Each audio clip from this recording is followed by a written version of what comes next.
คือยังมันหวานดีเนี่ยเรื่องเป็นโมดีมันไม่เลือกใช่ไหมครับเราหวานได้หมดเลยในที่ว่าที่เราทำเป็นเรื่องเสียงเราก็เสียงเฉพาะในเรื่องนี้มันก็เสียงแค่ดีก็ได้รับผลกระทบเองด้วยที่ผมได้การชมผู้ชมดีที่ต่างๆที่ผลงานได้ที่ตกมาที่มาให้ช่วยให้กับผู้ชมได้รู้ผลงานให้รู้ทางการฝึกฝนให้เราตัวจากเหตุให้ใครต่างๆที่เกิดขึ้นที่ตกมาที่มาแล้วในยุคนี้ก็คือในยุคของราศีอะไรนะในสายเป็นผู้ปกครองต่างๆนะครับแล้วก็มีทางการเราต่อโตจนถึงภาพที่การที่โตแล้วก็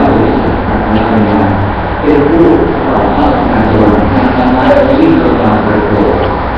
แต่ในเพื่อการทางของเรานะครับไม่มีการสำคัญแล้วก็ถูกตัดสินแล้วใช่ไหมครับแล้วธรรมะจะถ่ายเข้าถึงเราได้ยังไงครับก็คือสืบทอดต่อมาเป็นเรื่องนะครับผ่านการพระอาจารย์เราที่รู้พระอาจารย์ที่ทำธรรมะที่เผยแพร่ออกไปด้วยจนกระทั่งธรรมะถึงเราได้ผ่านอาจารย์แห่งข้าวโพด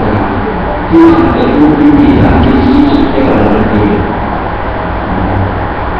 แล้วในการโปรดเป็นการโปรดทั้งใหญ่ที่ไม่เคยมีก่อน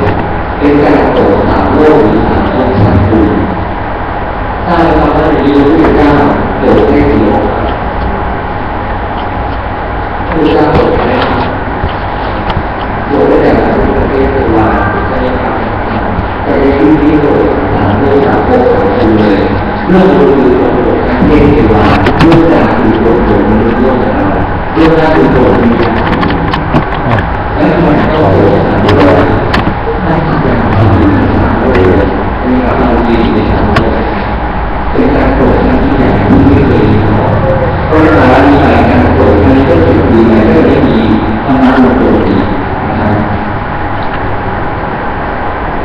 แล้วธรรมะแล้วนะครับเราได้มาเที่ยวที่เรียนสถานการณ์จากท่านอาจารย์เที่ยวที่สถานการณ์แต่ได้เราต้องเที่ยวเห็นตรงแรกคืออะไรคือยานะครับใช่ไหมครับคำว่ายาก็หมายถึงจิตญาณที่สี่ดวงวิญญาณเราครับที่เรียกว่าสวรรค์คือวิญญาณเองคำว่าทวารก็หมายถึงประตูหรือทางผ่านเราเอาของให้ดวงญาณที่หมายถึงประตูทางผ่านของจิตญาณของเราก็ทำให้ประตูทางผ่านได้เป็นที่สถิตของจิตญาณของเราด้วยอาจารย์ได้บอกนะครับว่าที่คนในการนะครับ